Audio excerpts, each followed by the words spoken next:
Good morning friends. আজকে সকালে tiffin বানাবো রুটি আর আলুর তরকারি। তো এটাই হচ্ছে আমার বাচ্চাদের আজকে স্কুলের টিফিন আর আমাদের সকালের টিফিন।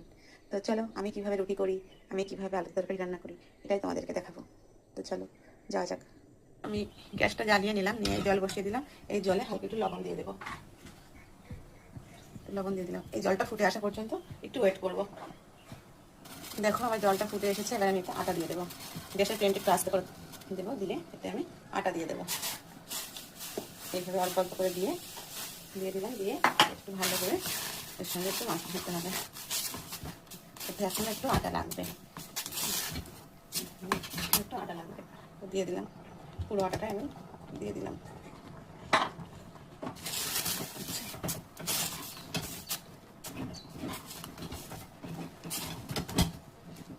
শুকনো শুকনো হয়ে আসা পর্যন্ত এটা এইভাবে একটু নাড়াতে হবে। এটা আমার হয়ে আসলো,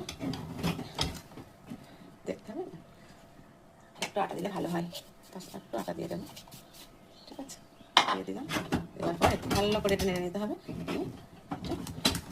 নামিয়ে নিতে হবে। গ্যাসের ফ্লেমটা বন্ধ করে দিলাম। এটা নামিয়ে নিয়েছে, এটা ঠান্ডা হওয়া পর্যন্ত একটু অপেক্ষা করে ভালো করে এটাকে মুছে নেবো। নেওয়ার পরে একটু রেস্টে রেখে তারপর রুটি বানাবো।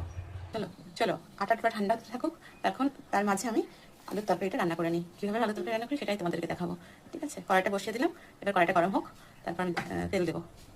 কড়াইতে তেল দিয়ে দিই, কারণ আমার তরকারির পরিমাণও কম, আমার মশলার পরিমাণ কম, তেলের পরিমাণও কমই দিই আমি, কারণ আমি একটু হালকা মশলাতে রান্না করতে পছন্দ করি। তো তেলটা গরম হয়ে আসুক। তেলটা গরম হয়ে এসেছে, ফোড়নে দেবো তেজপাতা, গরম মশলা। চলো পেঁয়াজ আর লঙ্কাটা দিয়ে দিই। পেঁয়াজটা লাল হয়ে আসুক, সেই পর্যন্ত একটু নাড়াই করি।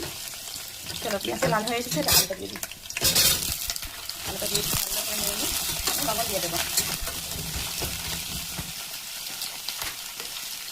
পরিমাণ মতো লবণ দেবো। লবণ দিয়ে দিচ্ছি, চলো লবণের জলটা বেরোনো পর্যন্ত একটু ভালো করে নেড়ে চাপা দিয়ে দিই। ঠিক আছে, একটু চাপা দিয়ে দিই, লবণের জলটা বেরিয়ে যাক, তারপর মশলা দেবো। ভালো করে নাড়ানাড়ি করে নেবো, নিয়ে একটু আদা রসুন পেস্ট দিয়ে দেবো। সামান্য একটু আদা রসুন পেস্ট দিয়ে দিলাম, দিয়ে একটু ভালো করে একটু ভাজা ভাজা মতো করবো। এবার একে একে সমস্ত মশলাগুলো দিয়ে দেবো। হলুদ দেবো, ধনিয়া দেবো, জিরের গুঁড়ো দেবো,